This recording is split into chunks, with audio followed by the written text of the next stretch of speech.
अध्याय 44। खलनायक पेटू है, भाग 1। तुम कहाँ देख रहे हो?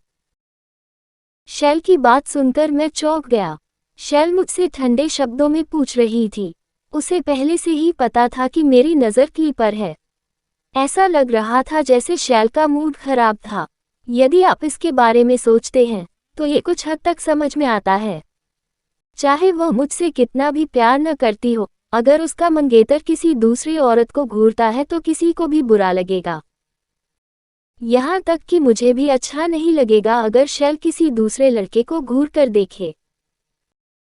और शैल के पास इसे पसंद न करने का एक और कारण था, क्योंकि मैं जिस महिला को देख रहा था वह भी वही महिला थी जिसने अपनी पोशाक पर शराब गिरा दी थी। मुझे लगता है कि आप उस महिला को देख रहे थे। शैल ने अपने हाथ से क्ली की ओर इशारा किया। क्या कहूँ? क्या मुझे इससे इनकार कर देना चाहिए? अंत में शैल के शब्द आत्मविश्वास से भरे थे, इसलिए मैं ऐसा नहीं कर सका। अंत में जो मन में आया वही कह दिया। मैं बस इस बात को लेकर उत्सुक था कि वह क्राउन प्रिंस और मैचटॉवर लॉर्ड दोनों के साथ कैसे दोस्ती कर सकती है। यह उस तरह का लुक नहीं था। यदि बहाने काम नहीं करते तो सही उत्तर आक्रमण करना होगा। तो मैंने शैल से पूछा, क्या तुम्हें अभी ईर्ष्या हो रही है? हाँ, शैल, जो मुझे अधिक करीब से देख रही थी, ने तुरंत अपनी नज़रें हटा लीं।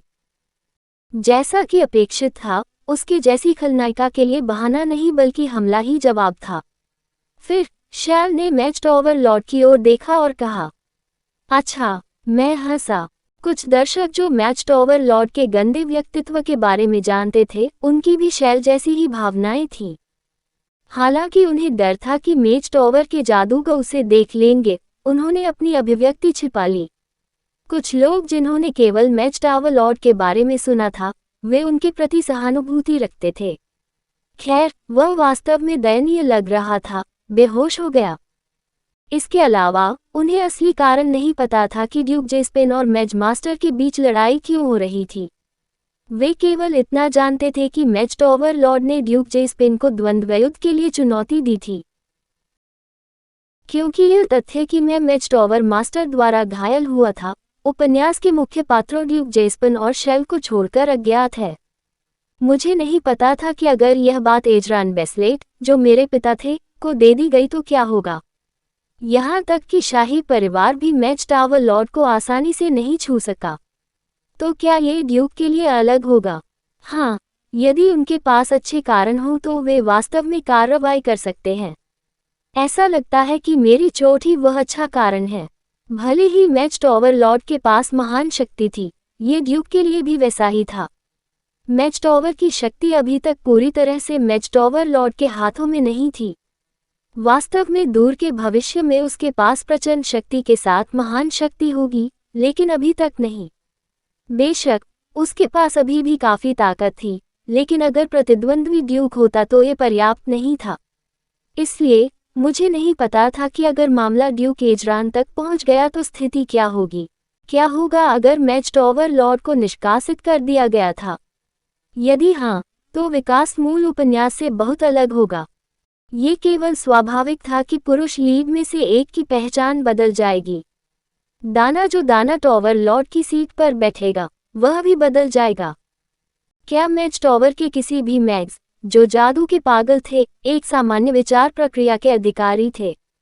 एक उच्च संभावना थी कि प्रतिस्थापन में एक समान व्यक्तित्व होगा जैसे कि अरेन। शायद और भी बुरा। इसलिए यह अरेन के लिए बेहतर था, जिनके पास एक अवरोधक था, जैसे कि कहा जाता था, द मैचटॉवर लॉर्ड। भले ही उनका व्यक्तित्व बुरा था, लेकिन उन्हें दूसरों की तुलना में निपटना आसान होगा। वह एक आवश्यक अस्तित्व था। उनके पास ऐसी शक्ति थी जो भविष्य में युद्ध में भी बहुत मदद करेगी। उन कारणों से मेरी चोटें बाहरी दुनिया में नहीं आईं। ईमानदारी से, ये काफी अनुचित था, लेकिन मैं इसे भूल गया था क्योंकि अभी जो हुआ था। क्योंकि मैचटॉवर लॉर्ड को एक लुगदी से पीटा गया था। आपने कितना खाया? शैल डेसर्ट खा रहा था जो पहली नज़र में भी बहुत मीठा लग रहा था। द्वंद्व शुरू होने से पहले वह उन्हें खा रही थी और समाप्त होने के बाद भी खा रही थी। यह क्या है? जैसे कि समस्या क्या थी? शैल ने वापस पूछा। क्या ऐसा हो सकता है कि वह ऐसा कर रही थी क्योंकि मैंने उससे कहा था कि उसे अपना वजन कम करने की आवश्यकता नहीं है क्योंकि वह बहुत हल्का था। शेल बेलगाम था। भले ही वह पतली थी, लेकिन उसके स्वास्थ्य के लिए बहुत ज्यादा खाना अच्छा नहीं होगा। इसके अलावा, भले ही लड़ाई खत्म हो गई, लेकिन यह अभी तक उठने का समय नहीं था। ऐसा इसलिए था क्योंकि ड्यूक जिस्पेन अचानक एक जादू प्रदर्शन करने के लिए परिवार के मैग्स में लाया था। ऐसा लगता था कि शेल तब तक दहशत खाना जारी रखने जा रहा था जब तक कि तमाशा खत्म नहीं हो जाता। लेकिन मुझे खलनायक की ग्लूटनी को रोकना पड़ा। इसलिए मैंने शेल से कहा, आप वजन बढ़ाएंगे? उद्धरण चिन्ह। क्या आपने नहीं कहा कि मैं पहले से ही बहुत हल्का था? मैं उसका खंडन नहीं कर सकता क्योंकि मैंने वास्तव में ऐसा कहा था। यह आपके स्वास्थ्य के लिए अच्छा नहीं है। उद्धरण चिन्ह। मैं स्वस्थ हूँ। फिर भी शेल ने मेरी बात नहीं सुनी। इसलिए मैंने उससे निपटने के लिए एक और तरीका चुना। मुझे जहर से लड़ना था। कहानी समाप्ति।